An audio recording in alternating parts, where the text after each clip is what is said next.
میں پوری پنجاب کی عوام کو اور پاکستان کی عوام کو سلام پیش کرتا ہوں، جنہوں نے اس تمام تر بدترین ماحول اور حالات میں ہمارا ساتھ دیا، عمران خان کا ساتھ دیا اور ان پکے کے ڈاکوں کو مسترد کر دیا۔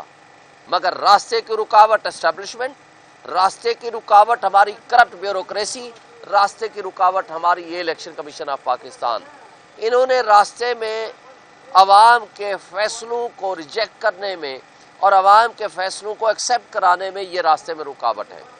میں ان کو وارن کرتا ہوں کہ جب آپ پرامن عوامی انقلاب کا راستہ روکیں گے تو اس کا نقصان یہ ہوگا کہ لوگ پھر خونی انقلاب کی طرف جائیں گے، اور جب خونی انقلاب کی طرف جائیں گے تو جو راستے میں رکاوٹیں ہوتی ہیں سب سے پہلے ان کو ہٹایا جاتا ہے۔ اس لیے میں آپ سے گزارش کرتا ہوں کہ آپ ہماری اسٹیبلشمنٹ، ہماری وہ کرپٹ سول بیوروکریسی جنہوں نے پیسہ لے کے یہ جو ظلم ڈھایا ہے وہ سب کی آنکھوں کے سامنے ہے۔ آج سے میں نہیں، آپ کے جو غیرت مند مسلم لیگ نون کے لوگ ہیں وہ خود بول پڑے ہیں، آج وہ ایم کیو ایم والے لوگ خود بول پڑے ہیں، آج peoples party P M L N کے لوگ بول پڑے ہیں، آج جماعت اسلامی بول پڑی ہے، آج ٹی ایل پی بول پڑی ہے۔ یہ سارے لوگ گواہ ہیں آپ کے سامنے اور پورا میڈیا گواہ ہے۔ اب میں ایک مثال دیتا ہوں، یہ سمیع اللہ چودھری صاحب 3 دن تک جیتے ہوئے تھے، پورے میڈیا نے 100% رزلٹ دکھایا ہمارے پاس ہے، ویب سائٹ جو ان کی ویب سائٹ ہے الیکشن کمیشن کی اس کے اوپر جیتے ہوئے ہیں۔ 8 تاریخ کو، 9 تاریخ کو، 10 تاریخ کو پورا کمپلیٹ رزلٹ ہمارے پاس موجود ہے، لیکن 10 کی شام کو کسی کی خواہش پہ جناب رزلٹ چینج کر دیا جاتا ہے، اور یہاں ہم آ کے بیٹھے ہیں، اتنے دنوں سے ہم ادھر رل رہے ہیں، لیکن اس اپنی ویب سائٹ کے اپنے ریکارڈ کو الیکشن کمیشن ابھی تک ماننے کو تیار نہیں ہے۔ اب دوسری پارٹی کے اعتراض پہ اب تاریخ 12 تاریخ رکھ دی گئی ہے۔ اللہ کرے ہمیں انصاف ملے، لیکن توقع ایکسپیکٹیشن ہمیں بہت کم ہے۔ تو اس لیے میرے دوستو آپ سے ایک گزارش ہے کہ آج کا جو میرا ایک میسج ہے کہ ایک ٹرینڈ چلائیں کہ یہ جو کٹ پتلی اور ناجائز بچے انہوں نے پیدا کیے ہیں اور ناجائز ایم این ایز بنا کے بٹھائے ہوئے ہیں، ایم پی ایز بنا کے بٹھائے ہوئے ہیں، ان سے ایک مطالبہ کریں کہ کم سے کم پہلا مطالبہ زرداری اور شریف اگر یہ لائل ہیں تو سب سے پہلے اپنا ساری پراپرٹی، ساری جائیداد، سارا مال و متاع یہاں لے آئیں۔ اور آخر میں وہ پیپلز پارٹی جو اپنے آپ کو جمہوری کہتی ہے اس کو شرم آنی چاہیے جمہوری کہتے ہوئے۔ بھائی وہ وزیر اعلیٰ بلوچستان کا وہ کٹ پتلی اور ناجائز وزیر اعلیٰ جس کو اسٹیبلشمنٹ کا ایک پٹھو اور مہرا ہے اور وہ ان کا کٹ پتلی ہے، اس کو تم پہلے تو انڈیپینڈنٹ اور نیوٹرل بنا کے یہاں انٹیریئر منسٹر بنایا، انٹیریئر منسٹر 5 مہینے انٹیریئر منسٹر عیاشی کرتا رہا اور کاغذ جمع کرانے سے 2 دن پہلے ریزائن کرایا، اور وہاں جاتا ہے وہ الیکشن لڑتا ہے۔ اس کٹ پتلی کو اٹھا کر کے آپ لبادہ اڑ رہے ہو پیپلز پارٹی کا، اس کو آپ جمہوری تماشا لگا رہے ہو۔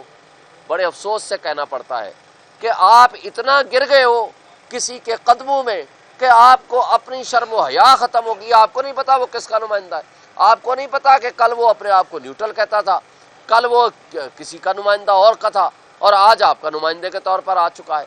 تو اس طرح کی بارگیننگ، اس طرح کی بندر بانٹ سے نہ ملک ترقی کرتے ہیں نہ قوم کبھی ترقی کرے گی۔ اس طرح کے لوگوں کو عوام نے صحیح معنوں میں ریجیکٹ کر دیا ہے۔ اب انشاءاللہ آگے دیکھیے گا، پنجاب کی عوام تو پہلے ریجیکٹ کر چکی ہے پی ایم ایل این کو، اور سندھ کی عوام بھی ریجیکٹ کر چکی ہے، لیکن آگے پیپلز پارٹی سندھ میں بھی جانے کے قابل نہیں ہوگی۔ شکریہ۔ سر یہ بتائیں کہ اکبر اسبابر نے کہا ہے کہ وہ پی ٹی ایم کے انٹرا پارٹی الیکشن میں چیلنج کرنے آ رہے ہیں، اس پر کیا کہتے ہیں؟ اکبر اسبابر کو کوئی اور کام ہے تمہارا؟ اس کا ہماری پارٹی سے نہ تعلق نہ واسطہ۔ کاش کہ الیکشن کمیشن جانبدار نہ ہوتا، کاش کہ سپریم کورٹ انجسٹیفائیڈ اور نا انصافی نہ کرتی تو ایک اکبر اسبابر کے اوپر اتنے بڑے جرمانے ہوتے کہ آپ کو نظر آتا، اور اب بھی جرمانہ ہوگا۔ یہ بتائیے کہ وزیر اعظم شہباز شریف ایک جانب سے مفاہمت کی پیشکش کر رہے ہیں، دوسری جانب آپ سے مخصوص نشستیں لے لی گئی ہیں، آپ کے پرامن کارکنان اٹھائے جا رہے ہیں، تو اس سچویشن میں مفاہمت کیسے ہوگی؟ دیکھیں، مفاہمت کبھی ڈاکو سے بھی مفاہمت ہوتی ہے، ایک بندہ ڈاکہ ڈالتا ہے آپ کے آنکھوں کے سامنے، آپ کے بندوں کو مارتا ہے، آپ کا قاتل ہے، آپ کے بچوں کا قاتل ہے، ان سے کس بات میں مفاہمت کریں گے؟ نہ مفاہمت ہے، اور وہ خود بھی جھوٹ بول رہا ہے، اس کو پتا ہے کہ مفاہمت کی صرف زبان سے وہ کہہ رہا ہے، جو کچھ وہ کر رہا ہے وہ تو کٹ پتلی ہے، ناجائز اولاد ہے۔ ہم کسی کے اس ناجائز اولاد سے یا ناجائز وزیر اعظم سے یا ناجائز ایم این اے سے ہم کس بات پہ بات کریں؟ ایک ڈاکو سے بات کرنے کا کوئی توقع نہیں بنتا، نہ ہی ہم نے کرنی ہے۔ سپریم کورٹ سے انصاف کی توقع ہے کہ مخصوص نشستیں آپ کو مل پائے گی؟ سپریم کورٹ سے ہے مگر قاضی فائزہ صاحب سے نہیں ہے۔ شعیب شاہین صاحب بتائیے گا کہ یہ جو ابھی آپ کی مخصوص نشستیں الیکشن کمیشن نہیں دے پایا، اس کی ایک ریزن یہ بھی ہے کہ آپ نے جو ہے سنی اتحاد کے ساتھ جو الحاق کیا اور انہوں نے اس الیکشن میں حصہ بھی نہیں لیا، اس بنیاد کے اوپر آپ کو جو ہے مخصوص نشستیں نہیں ملی۔ پہلے آپ نے فیصلہ کیا تھا کہ وحدت مسلمین کے ساتھ آپ کا الحاق ہوا تھا، الیکشن بھی لڑا، یہ فیصلہ چینج کس نے کروایا؟ پہلی بات تو یہ ہے کہ یہ انڈر آرٹیکل 51 یہ حق ہوتا ہے کسی بھی پولیٹیکل پارٹی کا، جس پارٹی میں شامل ہونا چاہیں۔ پہلی بات تو یہ ہے کہ ہمارا یہ اپنا حق تھا پی ٹی آئی کا، ہم نے سب کچھ کیا ہوا تھا، ہم سے بلے کا نشان چھینا گیا، اسی لیے چھینا گیا نا کہ تاکہ ایک تو ہمیں اس الیکشن میں نقصان ہو اور دوسرا اسپیشل سیٹوں کے حوالے سے۔ لیکن جب ہم سنی اتحاد کونسل میں شامل ہو گئے ہیں تو اس کے بعد ہمارا حق ہے آرٹیکل 51 میں۔ تو یہ جو انہوں نے فیصلہ کیا ہے یہ بالکل on the face of it illegal ہے، ان لافل ہے۔ یہ اس کے اوپر مثال خود دی ہے، اس نے لکھا ہوا ہے کہ ہم نے کہا کہ باپ پارٹی کو آپ نے دیا تھا، اور کہتے ہیں اس کا ثبوت نہیں دیا۔ اس کی اپنی ویب سائٹ پہ آج بھی موجود ہے کہ باپ پارٹی نے الیکشن بھی نہیں لڑا تھا اور اس کو دیا۔ الیکشن کمیشن کا اپنا فیصلہ بھی موجود ہے۔